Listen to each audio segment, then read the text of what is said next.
सरिता आर्य की चेतावनी के बाद कांग्रेस में मची खलबली। पद दिया था उनको, प्रदेश अध्यक्ष बनाया था, मंत्री बनाया था, सभी कुछ उनको विधानसभा अध्यक्ष बनाया था, लेकिन वो पार्टी को छोड़ के चले गए। यशपाल आर्य ही नहीं बल्कि संजीव आर्य के टिकट को लेकर भी नैनीताल में सियासी संग्राम का अंदेशा। और आज इधर देख रहे हैं कि कांग्रेस की सरकार आ रही है तो इधर मलाई खाने आ गए, पहले वहाँ भाजपा में चले गए थे। और आज भी मुझे शर्तें कुछ नहीं पता चल रही है कि वो किन शर्तों में, अगर वो यहाँ पर से टिकट मांगेंगे तो मुझे भी सोचने के लिए मजबूर करेंगे कि हम पार्टी में क्या स्टैंड लेते हैं। नैनीताल में क्या सरिता आर्य करेंगी अपनी ही पार्टी से बगावत? बिगड़ा बाजपुर का पूरा चुनावी गणित। मुझे कहाँ से लड़ना चाहिए, जहाँ जो मेरी कर्म भूमि है, जिन्होंने मुझे अपने परिवार का हिस्सा मान लिया। कौन होगा बाजपुर का अगला विधायक? बाजपुर मेरी कर्मस्थली है तो बाजपुर के लाभ जाऊंगा कहाँ, मेरी कहाँ टौर है।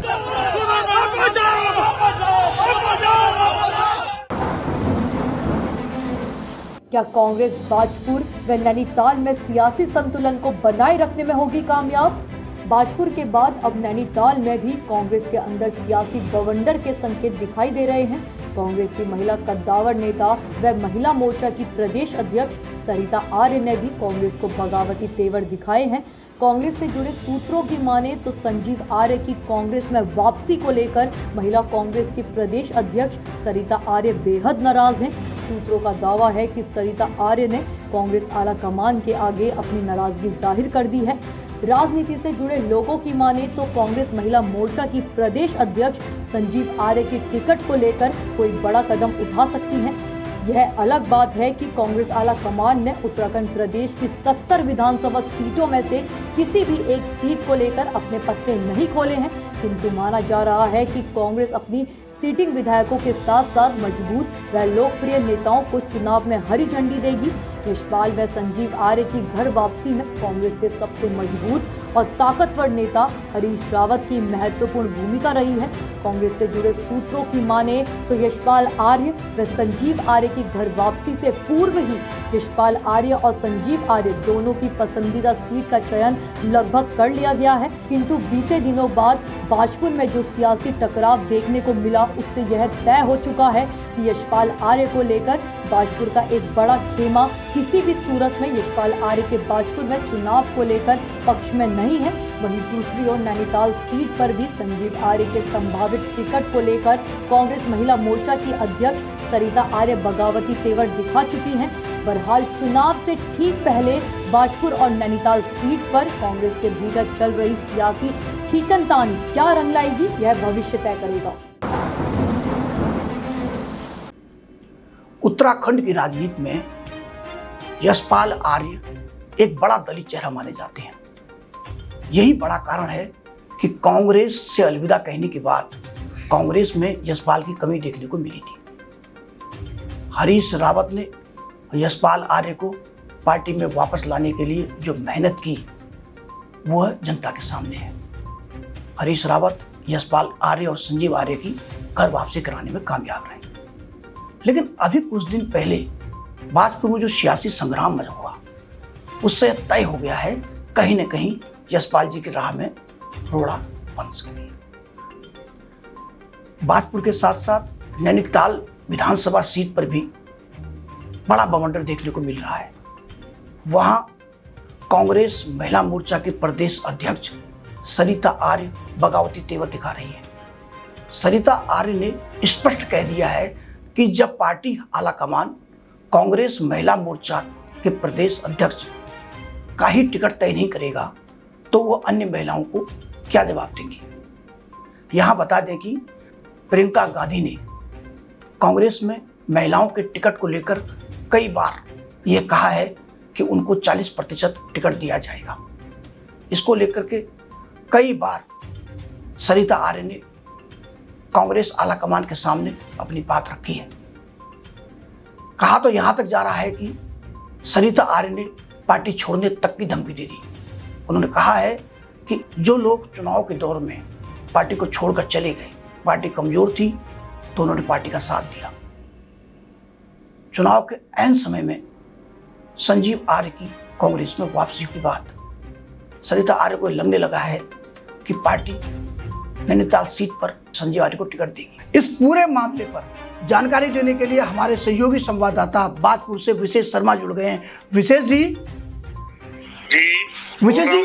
विशेष जी, बाजपुर में अभी एक ताजा सियासी घटनाक्रम हुआ है जिसमें जो कांग्रेस के कद्दावर नेता है यशपाल आर्य, उनका आरोप है कि उनके ऊपर जानलेवा हमला किया गया और ये बात जग जाहिर है कि यह जो बवाल था जो बाजपुर में हुआ, यह कहीं ना कहीं 2022 के विधानसभा चुनाव से जुड़ा हुआ।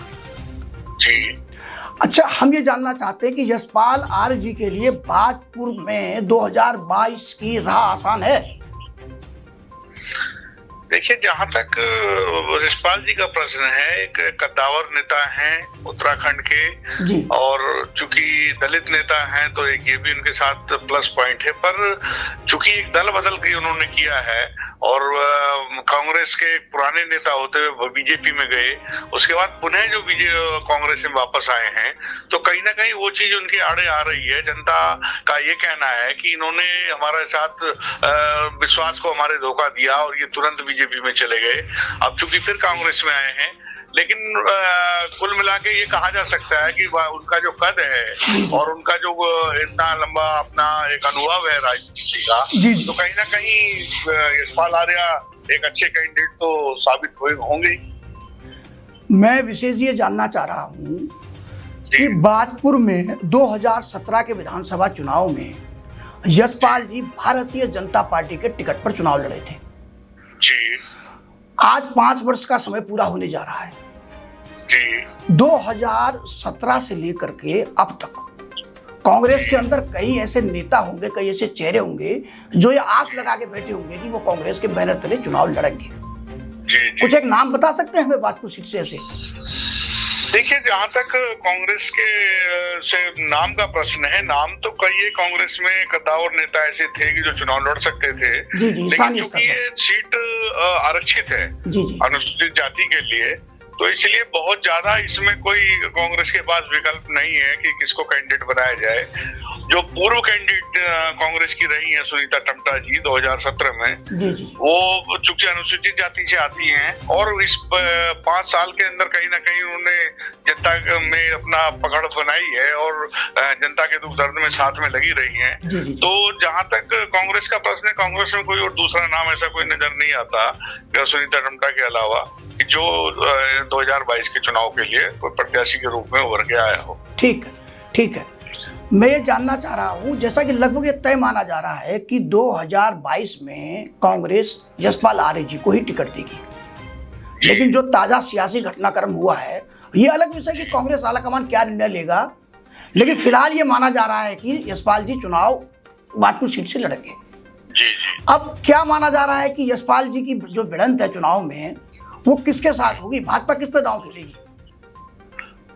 देखिए, वर्तमान में भाजपा के ने जो अब तक जो चर्चित नाम चल रहा है, जो पूर्व में चुनाव लड़ चुके हैं भाजपा से, राजेश कुमार, और चूंकि उन्होंने एक अच्छा स्कोर अपना बनाया था, लगभग वो 42,000 वोट जो है पाए थे और करीब 12,000 वोट से स्थानीय स्तर पर बड़ा दलित चेहरा माना जाता है राजेश जी को। तो और दलित चेहरा राजेश माना जाता है, चूंकि एक संघ से भी इनका ताल्लुक रहा है पहले से, क्योंकि भाजपा में एक फैक्टर संघ वाला भी चलता है कि संघ से तो भी उनका रिलेटेड होना चाहिए। और भाजपा के पास भी मैं समझता हूँ अनुसूचित जाति में कोई दूसरा नाम अभी तक जो है बाजपुर विधानसभा क्षेत्र जो उभर के सामने नहीं आया है। तो अभी तक तो जो चल रहा है, राजेश कुमार जी को ही यहाँ बीजेपी का प्रत्याशी माना जा रहा है। 2017 के विधानसभा चुनाव में राजेश जी ने पार्टी के प्रति वफादारी निभाई और उनको उसका वो भी मिला, उसका प्रतिफल भी मिला। उनको एक राज्य मंत्री के रूप में जो है उन्होंने उनको नवाजा राजेश जी। धन्यवाद विशेष जी, बात करने के लिए बहुत धन्यवाद आपका। हमारे साथ फोन लाइन पर मौजूद हैं 2017 में कांग्रेस से प्रत्याशी रही सुनीता बाजवा टम्टा। सुनीता जी, बहुत बहुत स्वागत है एबीपी न्यूज में आपका। धन्यवाद, नमस्कार सर। सुनीता जी, वर्तमान में बाजपुर चुनाव का पूरा गणित बिगड़ गया है। माना जा रहा था कि यशपाल जी भाजपा से चुनाव लड़ेंगे, क्योंकि भाजपा में मंत्री भी थे और भाजपा से चुनाव जीते भी थे। लेकिन अब चुनाव का पूरा समीकरण बिगड़ गया है। यशपाल जी को हरीश रावत जैसे बड़े नेता, जो प्रदेश स्तर पर कांग्रेस का सबसे बड़ा चेहरा है, उन्होंने पार्टी ज्वाइन कराई है। तो यह माना जा रहा है कि यशपाल जी का टिकट बाजपुर से लगभग फाइनल है। तो अगर यशपाल जी को टिकट मिलता है कांग्रेस से, तो इस मामले में आप क्या कहना चाह रहे हैं? देखिए, मुझे तो इस नेतृत्व पर जो हाईकमान है उस पर पहले पूरा भरोसा है कि पिछले 5 साल से जो मैंने ग्राउंड लेवल पे मेहनत की है, वो मेहनत जो हाईकमान है वो मुझे पूरा भरोसा दिलाया भी है उन्होंने, और कांग्रेस पार्टी से टिकट भी वो मुझे ही देंगे। मैं पूरा विश्वास रखती हूँ। जी जी जी। तो ये मान ले कि सुनीता टम्टा बाजवा लगभग अपना टिकट अभी मान रही है, तय है? बिल्कुल तय है, और चुनाव में लड़ूंगी कांग्रेस पार्टी के टिकट से ही। और अगर कांग्रेस ने टिकट नहीं दिया आपको तो? जी बिल्कुल, मैंने कहा ना, मुझे हाईकमान पर पूर्ण विश्वास है। और अगर भाजपा ने आपको राजी कर लिया चुनाव लड़ने के लिए?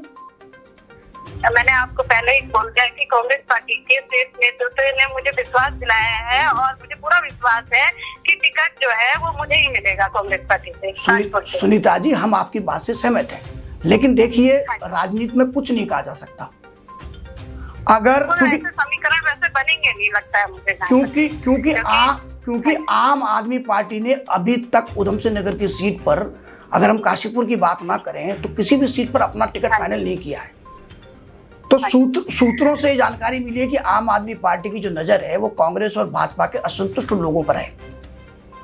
और हमें यह भी जानकारी मिली है कि आम आदमी पार्टी के बड़े नेता बाजपुर सीट पर सुनीता टम्टा बाजवा पर नजर जमाए हुए हैं। क्या किसी आम आदमी पार्टी के बड़े नेता से आपसे संपर्क करने की कोशिश की?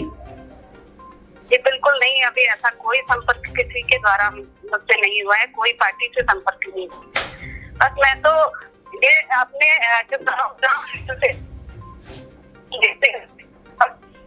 जी जी जी, जो बाजपुर की जनता है वो निर्णय कर चुकी है। इस बार जो है बाजपुर की जनता सुनीता टम्टा जी के साथ है, और पूरी तरीके से सुनीता टम्टा जी को वो चुनाव लड़ाना चाहती है और देखना चाहती है बाजपुर स्थानीय विधायक के तौर पे।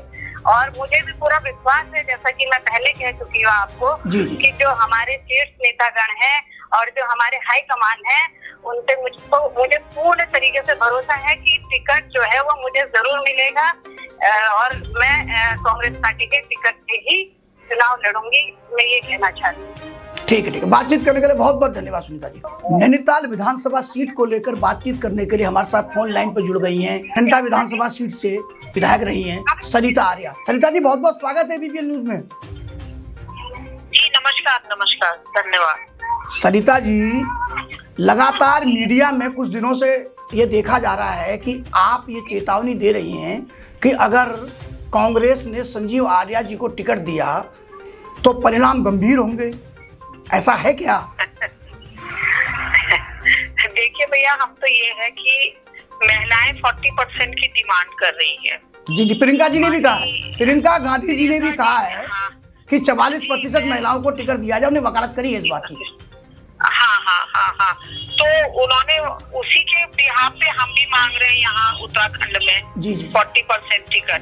जी जी, तो हम तो ये कह रहे हैं कि महिलाओं को इग्नोर ना किया जाए, और हमारा ये है कि मेरा ये है कि महिला प्रदेश अध्यक्ष को टिकट नहीं देगा तो लोग, महिलाएं यही तो कह रही, जब तुम्हें नहीं मिलेगा हमें क्या दिलाओगी टिकट। लेकिन मैडम, अभी तो टिकट ही फाइनल नहीं हुआ, अभी तो लिस्ट ही जारी नहीं हुई पहली कांग्रेस की।